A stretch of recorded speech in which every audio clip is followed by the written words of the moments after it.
जम्मू कश्मीर का पूर्ण राज्य का दर्जा बहाल करने की मांग को लेकर नेशनल कॉन्फ्रेंस ने नई दिल्ली के जंतर मंतर पर शांतिपूर्ण विरोध प्रदर्शन करने का ऐलान किया है। नेशनल कॉन्फ्रेंस के अध्यक्ष डॉक्टर फारूक अब्दुल्ला ने देश के 52 प्रमुख राष्ट्रीय, क्षेत्रीय और स्थानीय नेताओं के साथ साथ जम्मू कश्मीर बीजेपी अध्यक्ष को भी पत्र लिखकर इस मांग के समर्थन में एकजुटता दिखाने के लिए आमंत्रण भेजा है। देश का ताज कहे जाने वाले जम्मू कश्मीर को अब पूर्ण राज्य का दर्जा दिलाने के लिए अब्दुल्ला ने बिगुल फूंक दिया है।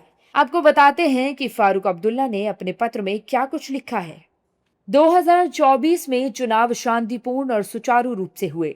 लोगों ने भरोसे और उम्मीद के साथ अपना जनादेश दिया। अब जम्मू कश्मीर के मुख्यमंत्री उमर अब्दुल्ला के नेतृत्व में एक चुनी हुई सरकार काम कर रही है। फिर भी राज्य का दर्जा हमें नहीं मिला है और यह अभी भी दूर की कौड़ी बना हुआ है।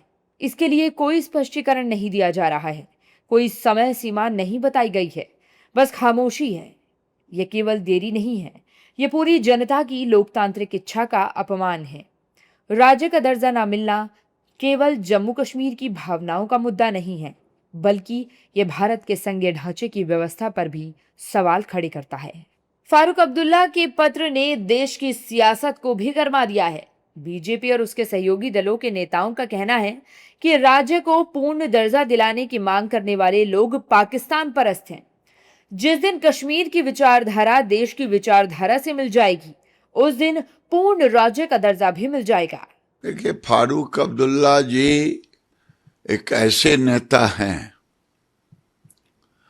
उनके पिताजी से लेकर के उनके बेटा जी तक, ये तो बीच वाले हैं, ये बराबर पाकिस्तान की बात करते। ये पैरोकार रहे अलगाववादियों को सत्ता से जोड़ने के। ये जिस समय हिंदू गोलियों से भूंजे जा रहे थे कश्मीर में, उस समय सत्ता का आनंद ले रहे थे। कश्मीर के नेता यहाँ पे प्रोटेस्ट करने आ रहे हैं, उनके लोकतांत्रिक अधिकार है, परंतु अभी जम्मू कश्मीर में हालात ऐसे नहीं है कि उसको स्टेटहुड दिया जा सकता है। सरकार की कमिटमेंट है, समय आने पर स्टेटहुड दिया जाएगा। देखिए, ये प्रोटेस्ट स्टेटहुड के लिए है या ये प्रोटेस्ट सेपरेटहुड के लिए है? जहाँ तक स्टेट बनाने की बात है, इसके बारे में तो ऑलरेडी कह दिया गया है। चुनाव भी हुए जम्मू कश्मीर में, पर कुछ लोग स्टेटहुड के नाम पर सेपरेटहुड की बात करते हैं, इसलिए सेपरेटिस्ट को भी दावत दी जा रही है। उनकी अगुवाई में ये सारी चीज़ें की जा रही है। और क्या इंडिया अलायंस ऐसे भारत के टुकड़े चाहने वाले, भारत के खिलाफ षड्यंत्र रचने वाले और पाकिस्तानी पपेट्स के साथ नजर आना चाहता है? इसका मतलब साफ है कि बीजेपी विरोध में कुछ तत्व देश विरोध पर भी उतर आ सकते हैं। जिस दिन कश्मीर का माहौल इस देश के विचारधारा के साथ पूर्ण रूप से समावेशित हो जाएगा, उस दिन पूर्ण राज्य का दर्जा भी मिल जाएगा।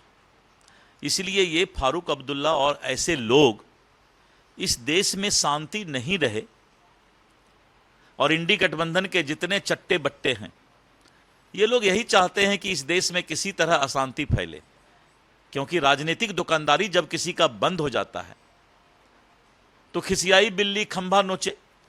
बैठे बैठे ये लोग सब जितने इंडी गठबंधन के लोग हैं, इनके पास कोई काम नहीं है, बेरोजगारी है और खंभा नोचने का काम करते हैं। हालांकि कांग्रेस पार्टी के नेताओं ने फारूक अब्दुल्ला की मांग को जायज बताते हुए कहा है कि यह उनकी मांग है जिसे वे लगातार उठाते रहे हैं। ये अपनी आवाज और मांग को लोगों तक पहुंचाने और अपने मकसद को मजबूत रखने की प्रक्रिया है। So it is their demand which they have been always asking. So it is a process of making their voice heard, making their demand heard, or making their demand strong. So that is what they have written to multiple parties seeking support, which is what happens when we genuinely feel for something. We would ask for the support of the other political parties also to make our cause more strong. बता दें कि फारूक अब्दुल्ला ने दावा किया है कि उनका विरोध शांतिपूर्ण, लोकतांत्रिक और संवैधानिक होगा। जो वादा संसद में किया गया था, केवल उसी को पूरा करने की मांग की जा रही है। पूर्ण राज्य का दर्जा बहाल करने को लोकतांत्रिक अधिकारों और संवैधानिक मर्यादा का मामला बताते हुए अब्दुल्ला ने कहा कि जम्मू कश्मीर के साथ खड़े होना असल में संघवाद के पक्ष में खड़ा होना है। वहीं फारूक अब्दुल्ला के प्रदर्शन के ऐलान को लेकर देश में सियासी पारा भी हाई हो गया है।